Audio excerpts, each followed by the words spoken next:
Olá, hoje nós vamos para o capítulo 2 do Livro da Sabedoria. Livro da Sabedoria, mais uma leitura linda, sapiencial, trazendo para a gente, a sabedoria e a sabedoria que nós vemos aqui em alguns momentos personificada e a sabedoria como o próprio Espírito de Deus falando até nós.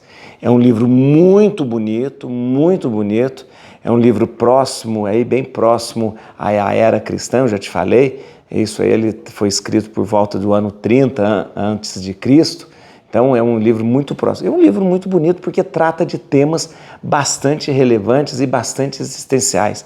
A imortalidade da alma, a vida eterna, a nossa vida. Então é muito interessante mesmo. É um profundo livro que a gente precisa ler. Todo mundo tem que ter passado um dia e feito a leitura do Livro da Sabedoria, tá bom? Vamos lá? Então vamos fazer o seguinte, você vai dar um like, é isso mesmo, tinha esquecido, dá um like aqui, ó. Só você está assistindo o vídeo? Então agora, enquanto você está assistindo, vai lá e clica ali, dá um like ali no vídeo, tá bom? Agora você vai fazer o seguinte, vai se inscrever no canal. Já se inscreveu? Muito obrigado mesmo por ter se inscrito. E depois compartilha esse vídeo. Deixa eu lembrar uma coisa, eu sempre gosto de dizer a vocês que eu acompanho cada texto que vocês escrevem, cada comentário que vocês fazem. Por quê? Porque é uma maneira de eu estar junto com vocês e saber o que vocês estão gostando ou não estão gostando. Então, muito obrigado pelas palavras no comentário, obrigado, as sugestões que vocês dão ali no comentário eu tento encaixar, mas muito obrigado. Mas eu estou lá sempre, todo dia vendo ali o que vocês escrevem, tá bom? Vamos lá, gente. Bíblia na mão, Espírito Santo no coração. Vamos ler então o capítulo 2. O capítulo 2, gente, ele vai trazer pra gente como é que os ímpios, aqueles que não acreditam, falam.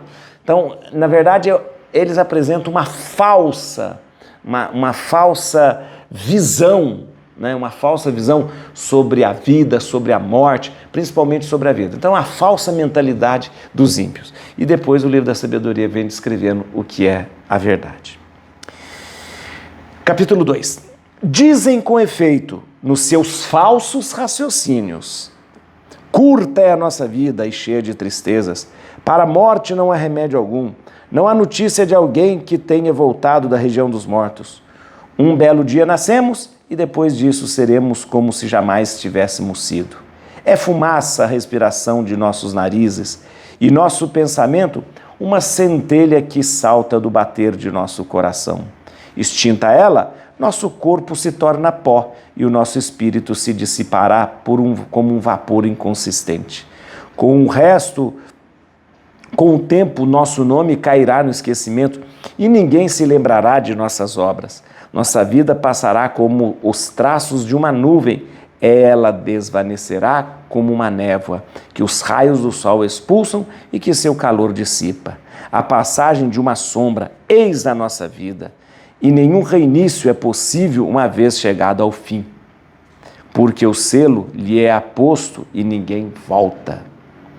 Vinde, portanto, aproveitemo-nos das boas coisas que existem, vivamente gozemos das criaturas durante nossa juventude, inebriemo-nos de vinhos preciosos e de perfumes e não deixemos passar a flor da primavera. Coroemo-nos de botões de rosas antes que eles murchem, ninguém de nós falte a nossa orgia. Em toda parte deixemos sinais da nossa alegria, porque esta é a nossa parte, esta é a nossa sorte. Tiranizemos o justo na sua pobreza, não poupemos a viúva e não tenhamos consideração com os cabelos brancos do ancião.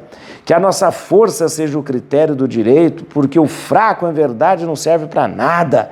Cerquemos o justo porque ele nos incomoda, é contrário às nossas ações.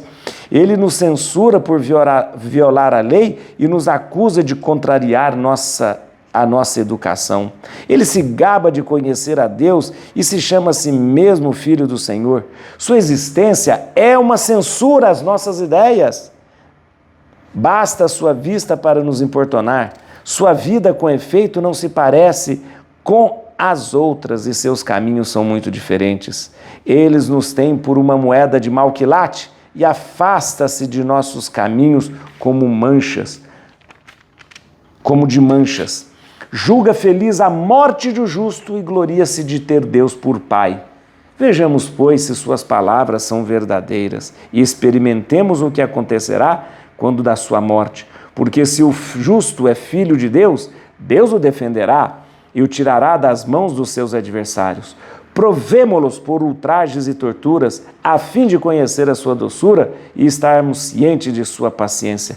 Condenemo-no a uma morte infame, porque conforme ele, Deus deve intervir. Eis o que pensam, mas enganam-se, sua malícia os cega. Eles desconhecem os segredos de Deus, não esperam que a santidade seja recompensada e não acreditam na glorificação das almas puras. Ora, Deus criou o homem para a imortalidade e o fez à imagem da sua própria natureza. É por inveja do demônio que a morte entrou no mundo, e os que pertencem ao demônio aprovarão. Muito bem, vocês viram aqui, né? Gente, sabe o que é interessante? É porque este capítulo vem descrevendo o que o ímpio, aquele que não acredita em Deus, aquele que não tem religião, aquele que não tem fé, o que ele acha da vida. E vem discorrendo, falando um monte de coisa, dizendo, olha, aquelas coisas. Não existe ninguém que tenha voltado dos mortos, então não acredito que tem vida eterna. As bobagens. Pior que isso aqui que é que eu escuto isso até hoje, não é no tempo que foi escrito. Não. Até hoje tem uns bobalhões falando assim, alguém já voltou da morte para falar? Idiotas, né? Porque você não precisa acreditar, né, em alguma coisa porque o outro veio da morte para falar para você. Mas idiotas a gente encontra em todos os lugares, né? Mas tudo bem. Aí o livro continua com as mesmas argumentações que nós escutamos aqui hoje, né? Tem gente que fala isso, né? Um dia nós nascemos e depois acaba, como se nós nunca tivéssemos sido nem acontecido. Ou seja, pessoas até hoje, né, que não têm fé, que não acreditam em Deus, que não acreditam nas coisas, não acreditam, não tem religião, não tem nada, elas sempre tentam impor esse tipo de pensamento no nosso coração, né? E vai descrevendo, porque o objetivo do livro, do capítulo 2, é mostrar para a gente a filosofia daqueles que não confiavam em Deus tinham. Então, para eles não existia nada disso. Aí ele continua, a nossa respiração é uma fumaça, né, que vai se dissipar, né? Vai se extinguir, né? O nosso pensamento é uma centelha, e apagou, né? Depois que o coração para de bater, acabou, né? Aí vai dizendo tudo que eles falavam naquela época, né? Aliás, naquela época não, tudo que aquelas pessoas, né, o ímpio, né, aquele que não acredita, aquele que não tem fé, fala, e hoje também a mesma coisa, né? Extinta ela, o nosso corpo só se torna pó, extinta a nossa vida, né? Com o tempo, o nosso nome cairá no esquecimento. Depois ninguém esquece nada disso. Nossa vida é como um traço, né? A passagem da nossa vida é uma sombra. Aí, por causa deste pensamento, o que a pessoa faz? Vem aproveitar a vida, vamos gozar da vida das suas criaturas, vamos beber vinhos, não vamos deixar passar essa flor da primavera, vem participar da nossa orgia. Já que você tem esse pensamento de que a vida não vale nada, de que a vida é um sopro, de que a vida passou, de que a vida não tem vida eterna, então vamos aproveitar. E aí começa as injustiças. Vamos tiranizar os justos na sua pobreza. Vamos lá explorar o pobre. Não vamos poupar a viúva. Meu filho. Irmão, não vamos ter consideração pelas pessoas que são velhas. Já que não existe nada depois da vida, depois da morte, né? Já que não existe nada depois da morte, então vamos explorar o pobre. Vamos não ter respeito com os mais velhos. Vamos lá explorar aquele que é desvalido, né? Porque, olha que coisa grave aqui, ó. Porque a nossa força seja o critério do direito. Olha, que nossa força seja o critério de... Ou seja, já que não existe nada depois da morte, então não existe também direito aqui. Quem é que vence? Aquele que é poderoso. Já não tem direito. Que a nossa força seja o critério do direito. Não vamos confiar em justiça, nada. A justiça se faz com a nossa força. Olha o perigo de pensar assim, né? E olha que interessante. E ele continua o pensamento. Ele se gaba de conhecer a Deus, ele se chama a si mesmo filho do Senhor. Aqui, olha. Aí, olha o que o ímpio, aquele que não acredita, aquele que não tem fé, fala. Sua existência, a existência daquele que reza, daquele que tem fé, sua existência é uma censura às nossas ideias. Basta a sua vida para nos importunar. É ou não é isso? Por que nós cristãos incomodamos tanto? Você já percebeu? Por que nós cristãos? Porque a nossa vida é um questionamento a esse tipo de vida que esse pessoal leva. O nosso jeito de justiça, o nosso jeito de direito, o nosso jeito de caridade, o nosso jeito de amor, isto é uma censura à maneira com que as pessoas que não têm fé vivem. Porque se você chega e fala assim, nós precisamos amar, mas o mundo fala que tem que odiar, então nossa presença é uma censura. Nós dizemos, nós temos que partilhar mais, mas o mundo fala assim, não, nós temos que acumular mais. A nossa presença é uma censura. Censura a vida. Ou seja, basta que existamos para que a gente possa importunar esse pessoal. Então, veja só, essa era a compreensão de então, essa é a compreensão de hoje. Você já parou para pensar que quando você vai à missa, você acaba incomodando um monte de gente? Sempre tem gente falando para você, de novo na missa? Vai de novo rezar? Por quê? Porque a sua atitude é questionadora. A pessoa que fala para você, mas de novo na missa? De novo rezar? É porque ela não reza. Então ela sente-se incomodada, importunada, porque você reza muito. Quando você age com justiça, né, com amor, a pessoa fala, mas que bobagem, você está sendo muito bobo. Perdoar alguém para quê? Porque a sua atitude de perdão, de amor, de respeito, de justiça, incomoda ela. Porque ela não perdoa, ela não tem amor.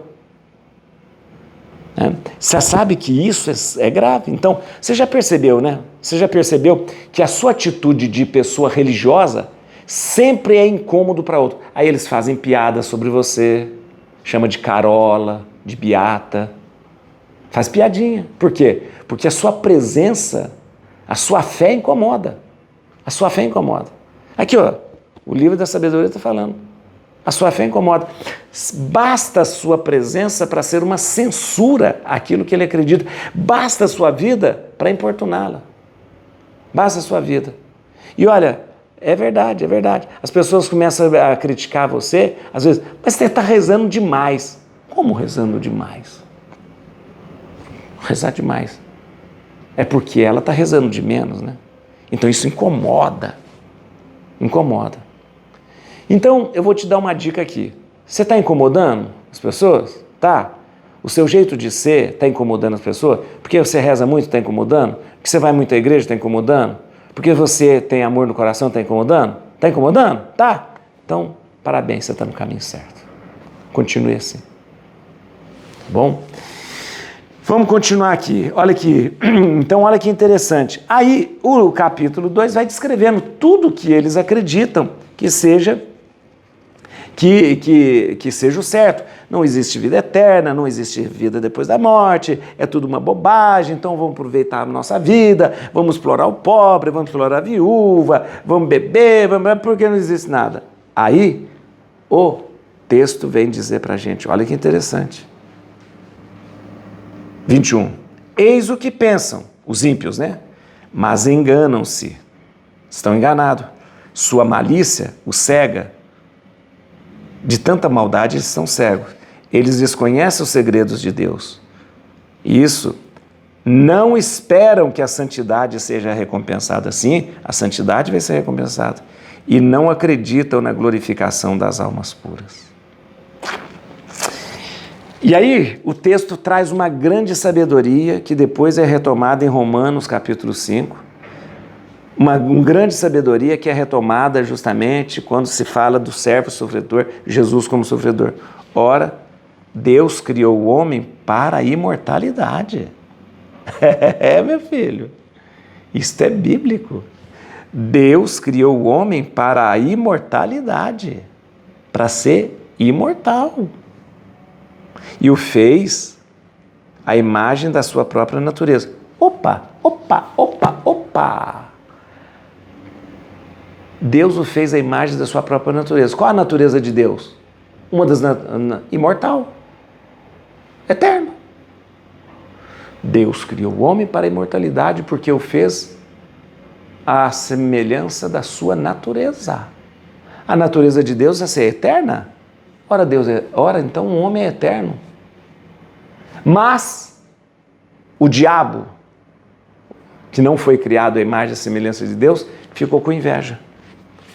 É por inveja do demônio que a morte entrou no mundo. E os que pertencem ao demônio aprovarão. Pronto, está aqui, retomado lá de Gênesis.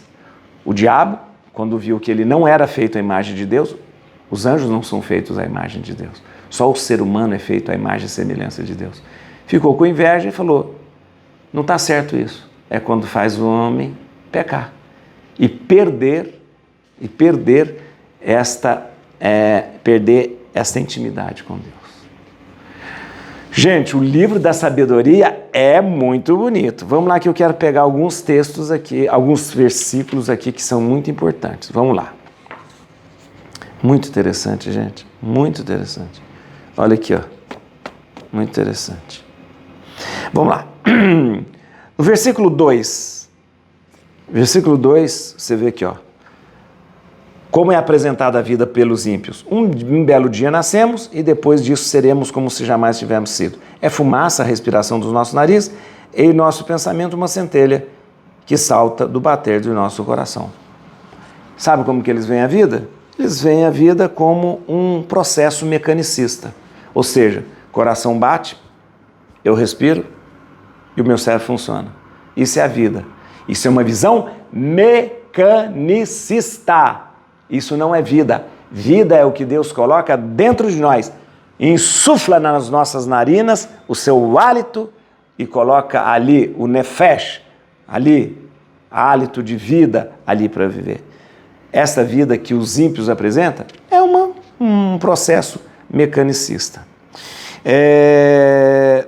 Versículo 12, isso que eu falei. Cerquemo-nos o justo porque ele nos incomoda. É contrário às nossas ações. Aquilo que eu te falei, né? Eu te falei, o capítulo 12, o versículo 12, o versículo 14, é isso. O que é? O justo é um incômodo na vida daquele que não é justo. Os ímpios se unem contra o justo porque, para eles, a sua vida é uma repreensão. A todo momento te cobrando aqui, ó. É o que o ímpio pensa. Vamos cercar o justo porque ele nos incomoda. É contrário às nossas ações. Ele nos censura por violar a lei, nos acusa de contrariar a nossa educação. Aí vem aqui, ó. Sua existência é uma censura às nossas ideias. Basta a sua vida para nos importunar. Ou seja, é aquela história que eu contei para você. Quando você vive uma vida reta, justa, bonita, santa, você incomoda as pessoas. Não adianta, você incomoda. Incomoda. Por quê? Porque as pessoas que não vivem na justiça, no amor, no respeito, na fé, elas se sentem incomodadas com você. E volto a dizer, está incomodando o mundo? É isso mesmo, é sua missão incomodar o mundo. É sua missão ser este incômodo para o mundo. Isso mesmo. Como cristão a gente tem que incomodar. Zezinho fala, né? Viemos para incomodar, naquela música dele. Né? Viemos para incomodar. Aqui nós estamos para incomodar.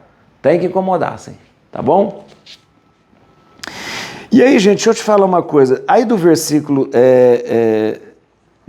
12 ao versículo... o versículo 12 ao versículo 20, quando começa, vamos cercar o justo, vamos censurá-lo, vamos não sei o quê, ele é um incômodo para nós, nós temos que...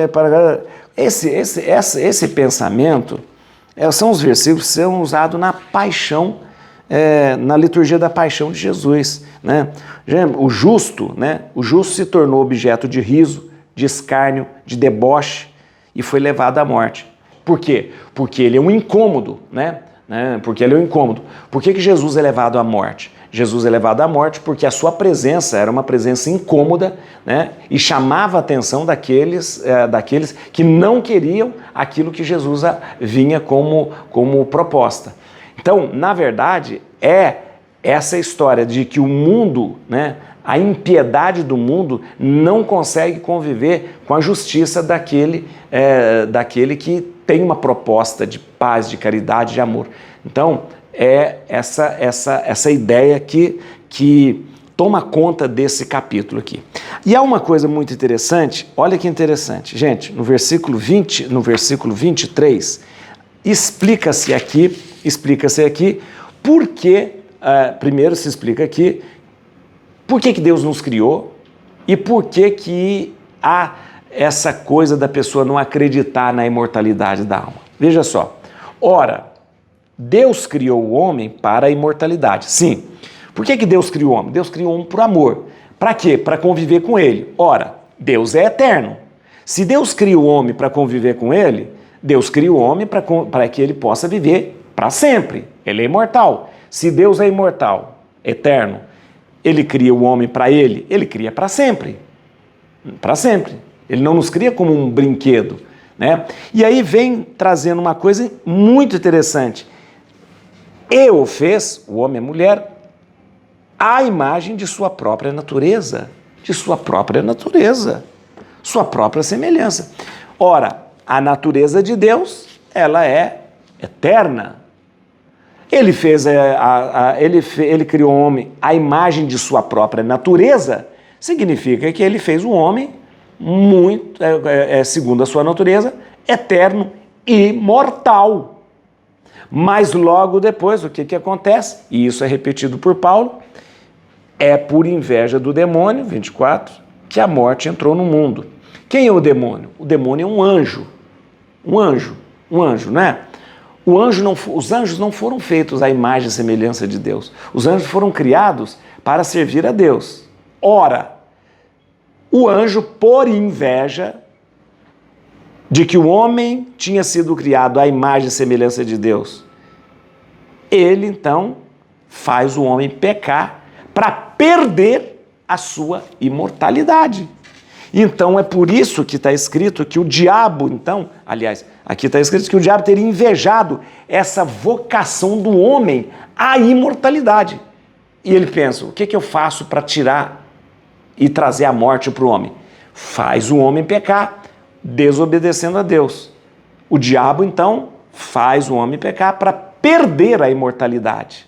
Só que Deus não desiste e envia o seu Filho, Jesus, né? Jesus, e resgata a imortalidade do homem quando Jesus, feito homem, ele morre, passa pela morte e ressuscita. Um homem que passa pela morte, né? Deus, que é homem e Deus, passa pela morte e ressuscita, ele devolve a imortalidade para o homem. Olha que lindo isso, viu? Olha que lindo. Então, gente, eu quero que você acompanhe comigo, porque o livro da sabedoria vai nos trazer muita coisa que é usada tanto no Novo nos evangelhos como nas cartas de Paulo. Eu disse para você que essa compreensão aí do pecado, pelo pecado entrou a morte no mundo, mas um só que se fez,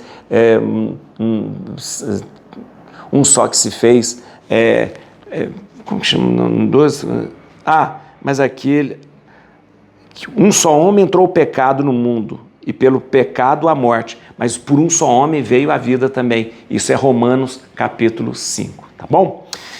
Vamos lá, vamos continuar nessa aventura maravilhosa da gente aprofundar na palavra de Deus. Como é bom a gente ler e como é bom a gente sentir no nosso coração que Deus tem um amor muito grande que nos faz existir para Ele, que nos faz ser e viver para Ele. Et crucem Domini fugit partes adversae, vite te lev de tribiuda, radices Davide. Aleluia.